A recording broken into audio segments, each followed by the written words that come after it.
Hey, welcome back to the channel. It's awesome that you're tuning in. So in this video, we are going to take a close look at something I was waiting for a very long time to pick it up. This is the PC Engine Core Graphics. This is not a mini console, and yet it's an invasion of mini official consoles. Or I've reviewed so many of these bootleg versions, but there is no turbo version like bootleg. So this is an original one, and I just wanted to check it out. I wanted to have it in my collection. I must say that I am not familiar, a lot familiar with PC Engine. I recently did a video about my PC Duo R, and I think it's a pretty damn cool, neat little device, but it comes with a pretty damn amazing good library of games. The device comes with built-in games, of course, PC Engine games, but also with TurboGrafx games. I personally really like these TurboGrafx games, and they look very superior when you're looking at some other consoles back in the time era. I didn't play many of them to begin with. Like, I do play a couple of them back in the day on NES. To be honest, Gradius was one of those. The PC Gaijin or something like it's called. I'm going to butcher some names here, but these two I didn't know. Bomberman, of course, and we do even have the option for playing Snatcher. I say that is pretty damn cool. The TurboGrafx games, we do have like Alien Crush. It's a very expensive game to buy original, and a really cool one, R-Type. But nevertheless, let's do a quick unbox because I'm really hyped and I just want to see what this thing is all about. I'm going to be late to the party. I knew it before I was getting it. And to be honest, I stopped like caring about being the first one reviewing these devices. I was super happy to pick it up in my local marketplace because I don't want to import it from Japan itself. So overall quality was pretty damn good. I bought it from a fellow collector. He had like a lot of cool imported stuff. So this is what we call a freaking manual. Look at this. Holy crap. This thing is like gigantic, and that for a mini system. It will explain like how everything works. Let's see what we're going to get more in the box. We do get like, let's see, the first controller, and that only comes with a one, so that's a little bit of a bummer. So we do have like, I think it's the micro USB and the HDMI. Let's do a quick unboxing here, what we do get. I personally never owned the original system like the, let's say, Core Graphics. I maybe in the future will pick it up. So at the front we're going to get two USB ports, the on and off switch over here. I think it's pretty damn neat that they still have implemented like the locking mechanism that you have seen with the original one. So it's very tiny. We do have like the extended bus that you have like with the original system. Of course, we do get like the HDMI and the input for the power. Unfortunate, yeah, you need to remove this for basically connecting it. So I'm just going to leave that one in the box. I think it's a pretty neat little device, but let's plug it in and let's see how the games are. Okay, I just wanted to give you a quick look at the controller. I do own the original controller. I must say, like, it looks very authentic to the original one. We do get like the number 1 and 2 buttons over here, select and run. I'm gonna say like the first time I hold it in my hand, I was more like, whoa, what the hell is this? But it is more comfortable than that freaking NES, like NES bulky controller we had back in the day. Okay, so when booted up, this is the main menu with this Happy Tune. I don't know if this is ripped from a game or this is just something unique for the system. They've made like the NES and Super NES. So what I do like about it, over here in the corner you can see like it's in GD-ROM or like basically the original ROM file, and this is a U card. So I think it's pretty damn cool to have a mix of both. The game list is absolutely amazing. A lot of Konami games. I love Konami. There's so many cool games. So what we're going to do, we're going to try a couple of them and just see how much fun this thing is. A tiny detail of this device is that when you're clicking on a game, you will slide it in. I think like those minor things, like they make a big difference when you're looking at clone systems or other systems like the NES or Super NES.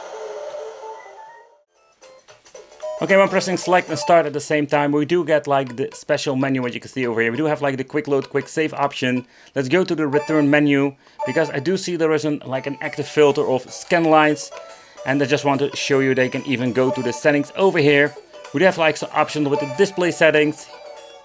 Here you can see like we even have widescreen mode, 4:3. And there is even this like portable edition. I think that is pretty damn cool. So let's stretch it a little bit. Oh, before I forget, press run for the CRT filter. I don't want to have that. The wallpaper can be changed. I think it's also like a very cool feature. So when you're looking at it, there's a lot of stuff you can do with it. So let's sort it by game format. You can even change it here. Release date. And then we have like the alphabetic order. So when it comes to the games, it's absolutely cool. Let's do it again. But okay, so let's take a close look at the gameplay, how the games are. Bomberman is such a cool game. I've played it a lot on the Famicom back in the days. And it's absolutely like next level if you're going to play it on the PC Engine. It looks so much better. The D-pad is also like very responsive. We do have a boxing bunny to blow up. Oh yeah.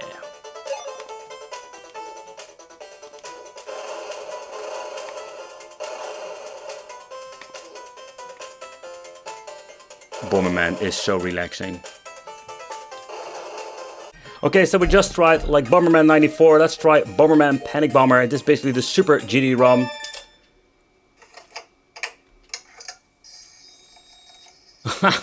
See, that's pretty damn cool. You have this extra information or this extra intro. And they're also like giving you the original BIOS boot up.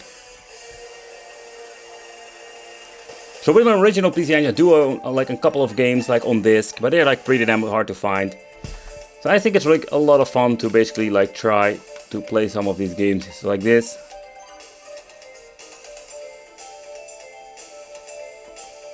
Oh yeah, we're going to be the easy mode. Oh yeah. The funny thing is like the beeping sound you hear, I don't know if the camera picks it up or the microphone. But the interesting thing is like you also hear that with the original one, the original system. Oh man, I love these happy tunes. Alright.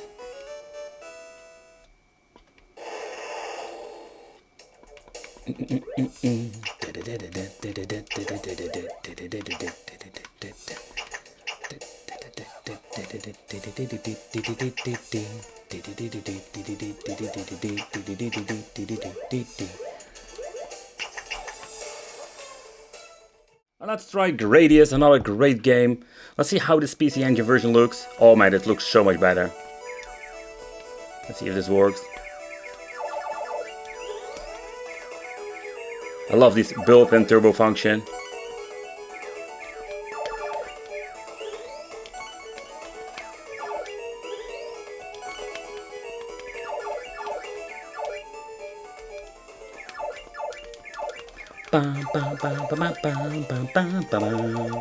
Okay, so another game I wanted to try is the Gradius from the CD version.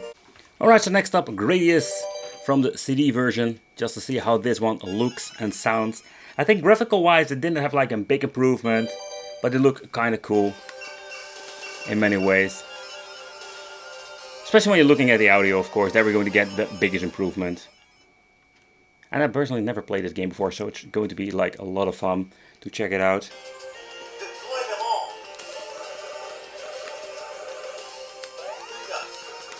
I think this is exactly what I mean, you know, like... Oh crap, going to mess it up! Oh. But I've shown you that basically you have like two kinds of games. So when you go into the right bottom corner, we can switch to the turbo graphics. I think like this thing is packed up with so many cool features. And here you can see like all the other ones. Soldier Blade, Space Harrier, Splatterhouse, Victory Run. Okay, let's take a close look at Alien Cross, because that thing had some freaking awesome like music to it. Let's see how the intros are. Oh.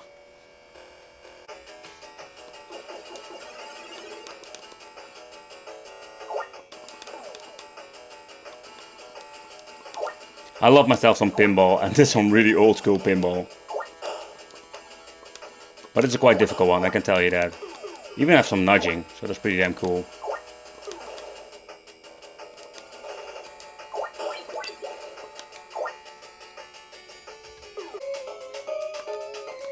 Alright, so let's play some Splatterhouse. Not a great game. A very challenging game.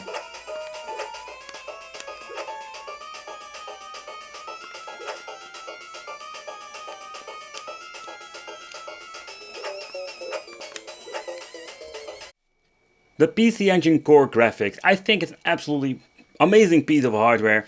Of course there's a tiny emulation box, that's just what it is. But let's take a close look in the inside. I just want to see what this bloody thing is running on. Alright, so let's try to find the right screwdriver wicket. Yep, I'm almost like struggling with that. It's still not a good one. Come on, man! Oh, happy that I have like this kit that has like all of the freaking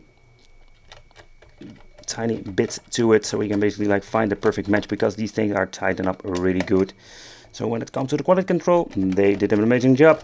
But when you're looking at the quality of the gameplay, but especially when you're looking at the menu, that is where I fell completely in love with this thing. It's so cool done. Like, that are like novelties or the things that you need to have with these tiny emulation boxes, because you just need to have like this extra like PC Engine feeling to it, and that's absolutely the case over here. But the reason I want to open it up is very simple. I just wanted to see how is it with the cooling and what kind of hardware is this thing running on. So when you're looking at the NES and all the other ones, I think like those were like completely overpowered where they were basically like intended for. You can even emulate some other crazy stuff. So let's see what we're going to get in here. Okay, so the top cover, we're going to get ourselves like the switch over here. Just going to leave it in here. It's like all plastic, fantastic. So here we do have like the Hori. This is basically the on and off switch over here. That's basically use the plastic to get in touch there. So do we have like some interesting specs? That is the question, of course. We need to do some further teardowns. So let's remove all the other screws. Oh man, these things are really a pain in the ass to get loose, because they tighten them up very well. Alright, that's much better. Let's use some freaking gravity for this. Okay, so let's remove the final screw. Let's see how this metal plate has been connected. Is this for cooling? Yeah, you can feel the heat of the metal plate. Alright, so let's remove that. And here you can see like that's the only thing that basically like gets rid of the heat. Alright, so can we remove the main board itself? Yes, we can. So that's the other half. Okay, so let's remove this thermal paste over here. So this thing is running on a chip I have personally never seen before. Is the Zwicky Z2, oh no, sorry, it's 7213. So basically that's basically the chip they're using in here. It's quite interesting. So when you're looking closely, you can see like the console mainboard PCB, and it is even version 3.0. So this is not like the one of the first ones. I don't know if there's a reproduction or I bought it secondhand. So you can also see like here we do have the brand of the mainboard manufacturer. So it's quite interesting to see like that they're using a completely different chip on here. And here we do get the RAM chip, the flash memory. But in overall, it's a quite tiny emulation beast. That is what it is. We do have some numbers over here, but nothing special. Yeah, that's it. That's basically what we're going to get in the inside. Well, when I looked it up, you can see we do have like 1.3 GHz quad-core ARM Cortex A7 with a Mali 400 GPU, only 256 MB of RAM DDR3, storage 4 GB, but it's quite beefy specifications for two-dimensional games. Okay guys, so the PC Engine Core Graphics is absolutely a very cool device, and I'm very happy to pick it up. The simply reason because I'm not familiar with PC Engine a lot. I do own, let's say, the original machine or the PC Engine Duo R, but I never owned myself a Core Graphics device. And this is such a blast to the past, but also something exciting and something new. The controller quality, like we've seen with the NES, Sega Mini and stuff like that, it's like the same. It's very good, nice quality. It's a normal size, so you can actually play it as an adult. You know, like some of the, I think it was the Famicom Mini that had like these tiny controllers. Cute, very cool, but it was absolutely horrible to play with. So I'm happy they went for the original one. And this thing plays just amazing. But nevertheless, I am super happy to own one now in my collection, and I'm just going to enjoy it. A lot of these products will end up in, let's say, in the collection just for display, but this PC Engine Core Graphics one, I think I'm going to really enjoy it. The only question is, like, where do I get myself like a second controller so I can play with friends, play some puzzle games, because there are a lot of good quality games on here. Let me know in the comments, what do you think of this? Would you consider picking it up, or are you just a bigger fan of Nintendo? Well, thank you for watching, consider subscribing, hit the little bell, become the Wicked family, and it would be great to see you in the next video.